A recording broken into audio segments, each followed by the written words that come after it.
Yay, it's Friyay! How are you doing, my friends? So some of you who've been trapped indoors all of this week are probably thinking, let me uncork some nice bubbly and pour myself a nice glass of sparkling wine. So today we will talk about what are some of the common mistakes that people make when opening a bottle of sparkling wine and what's the right way of doing it. All right, you ready with me? All right.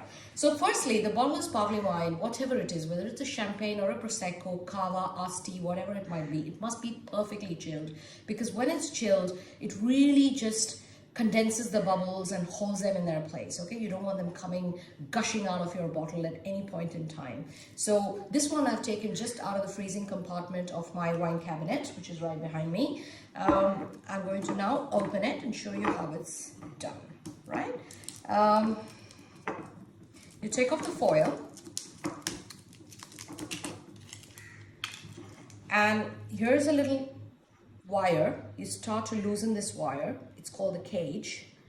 As soon as you start loosening up this cage, you must ensure that the tip of your hand remains on top of the cork. You should not, from this point on, take off that hand, because there's a lot of pressure inside a bottle of sparkling wine and the cork could go flying out at any point in time. So to avoid any kind of accidents, you must ensure that your thumb always remains at the top of your wire cage. Now, a lot of people make the mistake of taking this wire cage out on its own and trying to then uncork the bottle. You don't need to do that at all. In fact, you must not do that. You must continue to keep the cage, and when you uncork the bottle, the cage as well as the cork both come out together. Okay, so here how it's done. You continue to keep the thumb on the cork.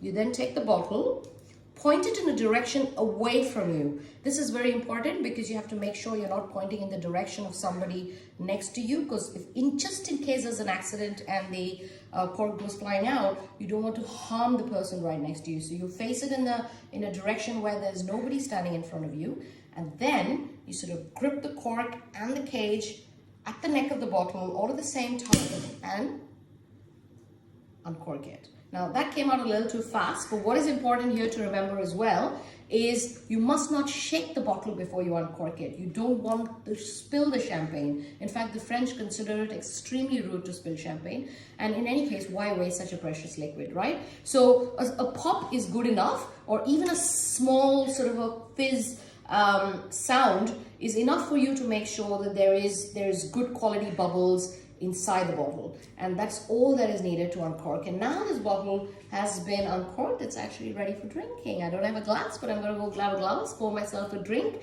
and say cheers. Cheers to Friday.